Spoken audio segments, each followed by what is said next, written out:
Welcome back. You're still tuned in to News and Views right here on Salam Media with myself, Salalo Makwidiri. And right now, we are going to be cutting through all the noise and bringing you, I think, a very, very important conversation. And we'll be having a really, sharp analysis. We're going to be diving into what might probably be Julius Malema's toughest political week yet. The leader of the Economic Freedom Fighters faces a litany of challenges, from significant electoral losses. We all know, what happened in the previous elections. There are key defections to the MK party, notably Floyd Chivambu. And there are questions about his leadership style. And, leading up to their electoral conference, it's going to be really, really interesting how he's going to be navigating all of that. Or, well, maybe not electoral conference. They've branded it the EFF National People's Assembly. I think it's going to be really, really interesting how this once a political firebrand with ambitions, that is Julius Malema, to extend the highest office in the land, where he finds himself currently. This seemingly scramble to rebuild his party's relevance in what's almost becoming a crowded political South African landscape. And there's so much competition going around, but right now, we'll be focusing on the internal politics of the Economic Freedom Fighters, as today marks the beginning of the EFF's National People's Assembly. And we'll be talking to Professor Koma, Sam Koma. He's a seasoned political analyst with the keen eye for party dynamics and leadership strategies. Professor Koma, thank you so much for joining us. Welcome to Salam Media. Always a pleasure chatting to you. Pleasure. Good morning, Slilo. Thanks for having me. Pleasure's all ours. I think it's going to be a very, very important week, not just for the EFF, but for Julius Malema himself. Before we kickstart our conversation, I just want you to give us, an overview from your perspective, the current state of affairs of what was once South Africa's third biggest political party, and where it finds itself right now, leading up to its National People's Assembly or electoral conference. Yes, you're quite right, Slilo. So, of course, we are looking forward to the political report that will be delivered by the president of the party, Mr. Julius Malema, of course, reflecting on the state of the party, how the party has performed in the last 5 years since its last National Congress that was held in 2019, and also, of course, taking stock of the outcomes of the 2024 national and provincial elections. You remember in 2019, it's a party that registered a growth in electoral terms. They registered 10.5% of the electoral outcome. But now we know that in 2024 national election, they're sitting at 9.5%. And you're quite right, it's a party that enjoyed a third spot as one of the leading parties in the country. And that spot has now been taken by the MK party. So they will now have to reflect, discuss, and also analyze what then needs to be done. One, how to grow the party going into, of course, the 2026 local government elections and beyond that, and how to attract a new voter base, because it is now evident that the emergence and participation of the MK party in part disrupted the growth path of the EFF. We know that in KZN in 2019, EFF registered growth in that province. But now with the 2024 national election and provincial elections outcomes, it dismally performed. And then also reflecting on what could have been the contributing factors. Of course, one of their discussion document does reflect on some of these issues that they need to also take into account. In addition to that, we know that the National People's Assembly, it's also an election platform. So there is already a vacancy in the top six of the party which is the deputy president position that was vacated by Mr. Floyd Shivambu.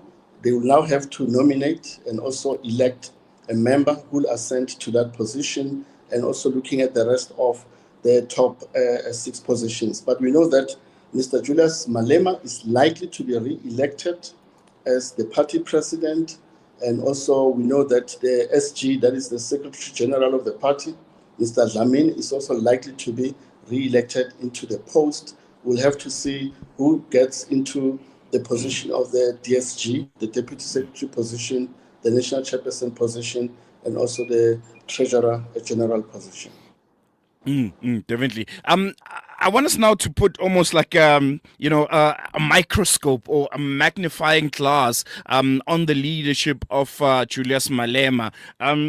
His leadership style has been described by many as almost being autocratic. Some critics pointing to his intolerance to dissent within the EFF itself as an organization. How much do you think this leadership approach has contributed to the recent defections of senior figures, most notably Talimpofu and Floyd Shivambu? It's not a question that Julius Malema has always been a dominant figure in South African politics, but with the EFF finding where it finds itself right now, losing so much electoral ground and facing these defections, does he still have the political capital to lead the party effectively? I think, that's the core question right there. Yes, you're right, Silelo. So I think what has been the major setback of the EFF since its formation is the issue of how to strengthen internal democracy, how to also allow for dissenting perspectives, dissenting views, and also how to allow for open lobbying, open campaigning for leadership positions. So you can see with this National Congress that is taking place also today, prior to this event, we have not seen open lobbying, open campaigning for these leadership positions. It has been a process that seems to be staged, managed, tightly controlled by the party boss, and of course those who are close to him, who happen to sit in the top 6 of the party. And some of them they've already expressed their leadership preferences, indicating that they would like to see Mr. Malema being voted for the 3rd term as the party president. So this is the area that in this National Congress, they need to start unpacking with a view to strengthen internal democratic practices. That is the only way the party will be able to grow. That is the only way the party will be able to attract also new members into its fold, and also ensuring that it does re-energize, but also it is able to become a competitive party in terms of electoral elections.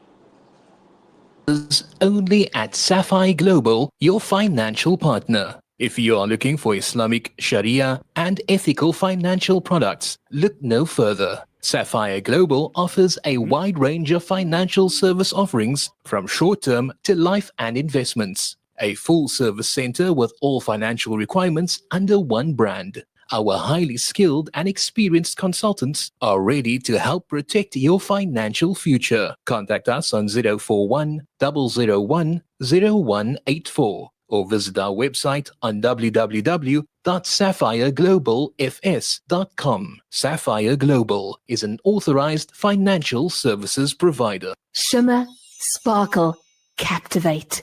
Nothing less than a masterpiece. Droplets of gold inspires precious design. Platinum bursts with intricate freshness, and every pure diamond becomes more than just a girl's best friend. Voda Gold Gem Jewelers, where timeless dreams become a reality. Come to us. We tailor-make designer gold, platinum, and diamond jewelry. Trade in or remodel your old gold. Clad yourself with classy name-branded watches. We offer insurance valuation and free zakat calculation. Visit us at 534 Ridge Road, Overport, or call 031 208 9142. Voda Gold Gem Jewelers, manufacturers of fine gold and diamond jewelry. Africa Muslims Agency has been providing critical aid in Gaza and Lebanon with your support. The humanitarian situation is more dire than ever before, with thousands displaced and in need of basic supplies to survive. Donate any amount to bring food, water, medical assistance and essentials to the people of Gaza and Lebanon. Africa Muslims Agency, empowering, educating, inspiring. Searching for elite local and international investment and advisory services from an award-winning firm? Look no further than the Belmont Mayer Group, your gateway to unparalleled investment and wealth management. At Belmont Mayer, we believe in the art of wealth creation, a meticulous process fueled by our unwavering commitment to excellence. With a focus on providing elite alternative investments and quality advice, we also pride ourselves on maximizing value for our esteemed investors, as seen through our consistent outperformance. Your financial success is our top priority. Join us at Belmont Mayer and experience the difference firsthand. Ready to embark on a journey of greatness? Contact us today. Reach out to the Belmont Mayer Group on 078 786 1698. Call or WhatsApp or email us at info@belmontmayer.com. Elevate your financial future with Belmont Mayer, where every detail matters. Help us build Masjid Hamza in Port Elizabeth. The Prophet ﷺ said, whoever builds a mosque for Allah, Allah will build for him a house like it in paradise. Join us in creating a lasting legacy with Masjid Hamza, our current venue where Salah, Hifz, Maktab and vibrant youth programs take place has outgrown its space and is a rental venue. Alhamdulillah, we've secured a new property right behind us. The plans are drawn and the municipality has approved them. Now we need your help to build. Be part of the Siddiqa Ajaria, continuous charity that brings blessings in this life and the year after. Every donation brings us closer to our goal and earns you immense rewards from Allah. Donate generously today. Account name Al-Fida Foundation, Standard Bank, account number 036893382, branch code 051001, reference Masjida Hamza. For more information, contact us at alfida@telcomsa.net. Connect and stay ahead with Salam Media. This is Salam Media, coming to you live from South Africa. Welcome back. You're still tuned in to Salam Media, and I'm still having a conversation with political analyst Professor Sam Koma, and we're still analyzing and dissecting the current state of affairs of the Economic Freedom Fighters, a very, very important political party in South Africa's political landscape, very integral. They've played a very important role since their formation in 2013, and they are leading up to their National People's Assembly, which will be taking place in Nasrec starting today. Salam Media will be there. We've gotten our accreditation and we'll be bringing you the latest coming out of that assembly. Prof, before we lost you there for a moment, we're still talking about some of the internal party dynamics within the Economic Freedom Fighters, and one that really stands out for me is the element of Mbuyiseni Ndlozi and his exclusion from this conference and other EFF activities, which has raised eyebrows. What does this decision signal about the internal dynamics of the party, and what do you think this means for Ndlozi's future within the Economic Freedom Fighters? We've seen, some of, I can say, prominent leaders within the EFF defecting. Obviously, Floyd Chivambu being the most notable one, and it almost feels like he should be the next in line, but it seems seems with every week that goes by, his future within the EFF is, put into question. What do you make of the Mbuyiseni Ndlozi's, element within the EFF, and also if it will have any kind of impact in the EFF's National People's Assembly that's starting today?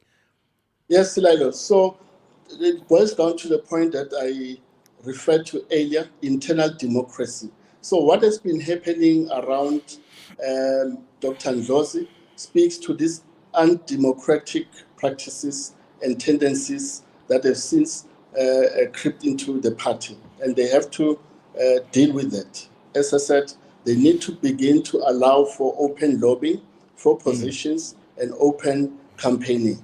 The Congress is starting today. Let's see how the nomination process will unfold, including the nomination and election of the 20 additional members that will constitute the Central Command team. If Dr. Ndlozi doesn't make the cut come the end of this National Congress, then he will have to smell the coffee.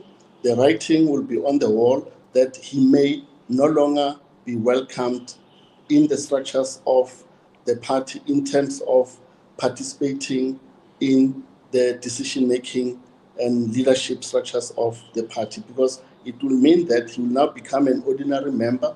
Of course, he will still retain his parliamentary seat, but that is also not certain. Remember, the party can always make a decision to recall any deployee that is serving either in the legislative arm of the government or executive positions in a municipal setup or any other state institution. So it's still early days. Let's see how the Congress commences its business. Let's see how the process unfolds when it comes to the the nominations, and ultimately the election of the top 6 plus the 20 additional members that will constitute the Central Command team. And just in closing, Prof, this is a question that I think a lot of people have been asking, particularly when that quote-unquote mass exodus to the MK began. Are we seeing an EFF which is starting to look like it's on its last legs? Does it look like the MK has disrupted, the Red Berets to a point where they could fall off the scale much more leading up to, the upcoming local government elections? Or will they make a resurgence? When you look into your crystal ball and just analyzing, the internal party politics and how the public, the general public, South Africans have been viewing and interacting with the EFF. Yes, Silalo. My sense is that the EFF still has growth prospects in electoral terms and also in terms of growing its membership base. Remember, some of the EFF members are currently serving as councillors in many of the 257 municipalities. They also participate in the provincial legislatures. They have 39 seats in parliament. So what they need to do is to revisit their strategy. And as I said earlier, how to grow the party, how to attract new voter base. We know that the segment of the EFF in terms of voter base are largely the young people, including the working class. But can they then think of other growth nodes in terms of growing the electoral base of the party, the membership base of the party? They seem to be doing well with their student structures in many of the higher education institutions. They need to leverage on that and also to look at potential growth areas, because they now have to think about the next cycle of elections that are coming, not only the local government elections, but also the 2029 national and provincial elections. If they struggle to grow the party, then it would be an indication that they need to go back to the drawing board and start thinking deep, whether they still really represent a majority of South Africans in terms of their strategy around, of course, ensuring that they resonate with the plight, the interest of majority of South Africans, including the electorate. No, definitely. And I think we're going to leave on that note. We have run out of time. Prof, thank you so much for giving us the time. Really, really appreciate it. And I hope we'll chat after, we see the elections and, just how the party has restructured after the conference. Yeah, great. There you go. Professor Sam Koma, political analyst, just giving us insight and his analysis on the upcoming Economic Freedom Fighters National People's Assembly.